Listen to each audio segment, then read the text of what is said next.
Hello, everyone, and I'd like to welcome you to another episode of the Enterprise Technology Podcast. I am your host, John Perez, and today we're going to talk about how to outmaneuver the uncertainty in your business during COVID-19. I'm going to give you a sneak preview into the top 3 things you need to invest in at your company.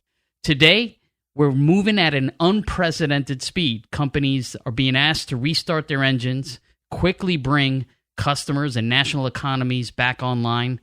The challenge is complicated by uncertainties about the progression of COVID-19 and the social, political, climate, and fiscal actions that it will drive. Leaders need detailed plans of how to return their businesses to at least partial, if not full operation. Reopening requires more than just a return to normal. It requires how we address the unpredictable and long-lasting period that follows this pandemic with social injustice, potential outbreaks of COVID, and much, much more. In this episode, we want to guide you through your business on how to reopen with a focus on people and technology. Okay? There are plenty of things you can do, but today we're going to just focus on 3 things that involve your people and technology. So, let's talk about this. Your company's probably going to be required to take these steps to keep up with the new normal. So in this episode, I'm going to talk to you about 3 key steps your business absolutely needs to take to keep up with the new normal. Before I get into these 3 key steps, I do want to give credit to Accenture for actually inspiring this podcast with their white paper called 5 Priorities to Help Reopen and Reinvent Your Business. Primarily, that white paper is focused on brick and mortars, and what I did is synthesize that white paper into 3 key steps that I think digital businesses and enterprises really need to take. So let's go on to key step number 1 for your business. That is, put people first. Companies will need to ensure that they provide not only a safe and secure work environment, but they need to communicate with their workforces transparently to build trust. This not only involves their safety and health, but managers and CEOs are going to have to create inclusive cultures that are diverse. Those who do not will not have a company in the next 10 years. Let's take a look at what's happening. A health crisis forced millions to lose their jobs. Constant views of police brutality on social networks worldwide has created an outrage and daily protests that are going on 4 weeks. This is a pivotal moment in history. All 50 states and all over the country, 18 countries have participated in the Black Lives Matter movement, making it the largest civil rights movement in history. While many companies came out to support the movement, there were also a slew of few CEOs that were ousted for negatively commenting about the movement. Your company's future, its employees will not tolerate a non-diverse and non-inclusive culture. So companies are not only looking to maintain margins, but they are looking to also ensure that they attract the very best and brightest to their organization. Only at these companies that embrace diversity and inclusion do I think that they will survive. Key step number 2 is you got to be willing to change course and direction immediately. So given the range of potential scenarios for the evolution of this crisis, companies will need to be prepared to change course at the drop of a dime. Here are the scenarios you need to account for. Let's talk about them. There's about 4 scenarios. Scenario number 1 is rapid remission of the virus. This risk involves too fast of a restart that often leads to a catastrophic success.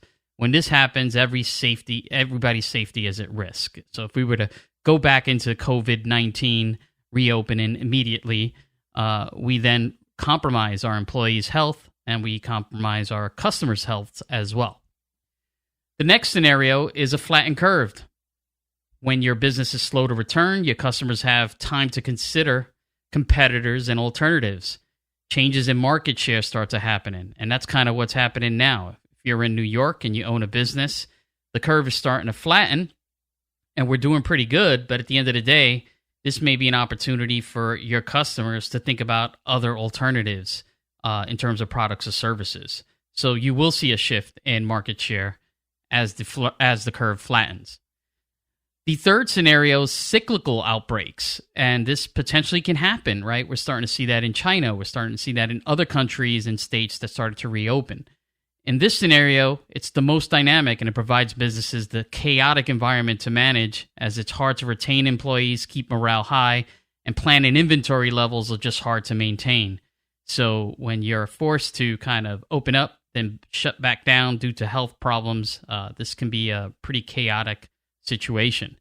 And the final scenario is prolonged chaos. So if this continues, whether it's cyclical or it just continues to be a new normal where we are just completely shut down and closed down, that's going to create a lack of revenue and a high cost to a business. And it really distracts a business from long-term investments that they need to make in order for them to keep their company afloat and up above ground for the next 10 years. Mental health on workers holds back employee engagement, and this creates all sorts of morale issues with retaining employees at your company. So those are the 4 scenarios. Now let's recap this and talk about the impact and what you need to do.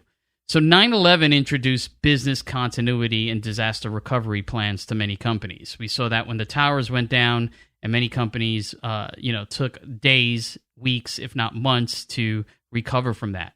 COVID is going to force businesses to immediately enable their workforce to work from anywhere or from home while still generating revenue. Relying on digital experiences to drive revenue when their brick and mortar operations are not available are going to be key. So companies that actually have a brick and mortar presence, but also have an online presence will have a chance. If you don't have an online presence, you won't have a chance. Companies that can toggle between these scenarios will absolutely be the most successful.